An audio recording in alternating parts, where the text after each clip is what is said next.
Hi friends, welcome to advice. दोस्तों, आज हम बात करने वाले हैं टोरेक्स सिरप के बारे में। आज हम इसका रिव्यू करने वाले हैं, जानने वाले हैं टोरेक्स सिरप के बारे में। यह सिरप खांसी के लिए बहुत ही अच्छा है, चाहे वह सूखी खांसी हो या बलगम वाली खांसी हो। यह एक कॉम्बिनेशन वाली दवा है। यह सिरप क्या है और कैसे काम करता है, किसे इसे लेना चाहिए और किसे नहीं लेना चाहिए, सब कुछ जानेंगे इस वीडियो में। वीडियो को आखिर तक देखना है पूरी जानकारी के लिए, स्किप नहीं करना है, तभी आपको समझ में आएगा। तो आइए बात करते हैं टोरेक्स सिरप के बारे में। टोरेक्स सिरप एक कॉम्बिनेशन वाली दवा है जिसका प्रयोग खांसी के लिए किया जाता है।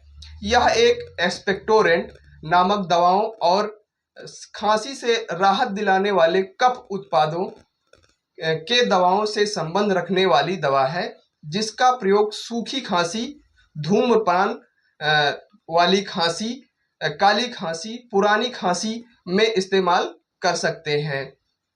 इस सिरप में अमोनियम क्लोराइड, डिपेनहाइड्रामाइन, सोडियम साइट्राइड और टेरपिन हाइड्राइड मिला हुआ होता है। अमोनियम क्लोराइड और टेरपिन हाइड्राइड वायु मार्ग से कफ या बलगम को निकालने में सहायता करता है, जिससे गले में चिपचिपाहट कम हो जाती है, चिपचिपापन कम हो जाता है। डिपेनहाइड्रामाइन हिस्टामाइन नामक रासायनिक पदार्थ की क्रिया को रोकता है, जो एलर्जी की क्रियाओं के जिम्मेदार होते हैं। सोडियम साइट्राइड गले और छाती के जमाव को कम करता है, जिससे मुंह से खांसी आसानी से बाहर निकल जाती है या आसान हो जाता है, खांसी को करना आसान हो जाता है। और यह सिरप कुछ इस प्रकार से काम करता है। और अब हम बात करते हैं इसके इस्तेमाल के बारे में। तो टोरेक्स सिरप खांसी के लिए बहुत ही अच्छा काम करने वाली दवा है। इसका इस्तेमाल आप एक निर्धारित मात्रा के अनुसार डॉक्टर की सलाह से कर सकते हैं। इसे आप भोजन के बाद सुबह या शाम दिन में 3 बार भी इसे ले सकते हैं। और अब हम जानते हैं इसके साइड इफ़ेक्ट के बारे में।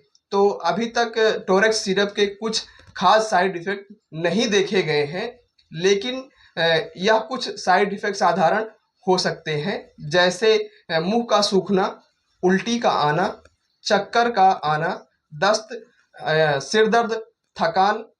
यह कुछ लक्षण हो सकते हैं। यदि ऐसे कोई सिम्टम दिखें तो आपको अपने डॉक्टर से मिलना चाहिए। और अब हम जान लेते हैं इसकी सावधानियों के बारे में। तो गर्भवती महिला और स्तनपान कराने वाली औरतों को यह सिरप डॉक्टर की सलाह से ही लेना चाहिए। यदि आपको किडनी तथा लीवर की समस्या है तो अपने डॉक्टर को आप अवश्य सूचित करें। तो यह कुछ जानकारी हुई टोरेक्स सिरप के बारे में। आई होप यह जानकारी आपको अच्छी लगी होगी। यदि आप हमारे चैनल पर नए हैं तो हमारे चैनल को सब्सक्राइब करें और वीडियो को लाइक करें। थैंक यू, धन्यवाद। जय हिंद, वंदे मातरम। मिलते हैं अगली वीडियो में।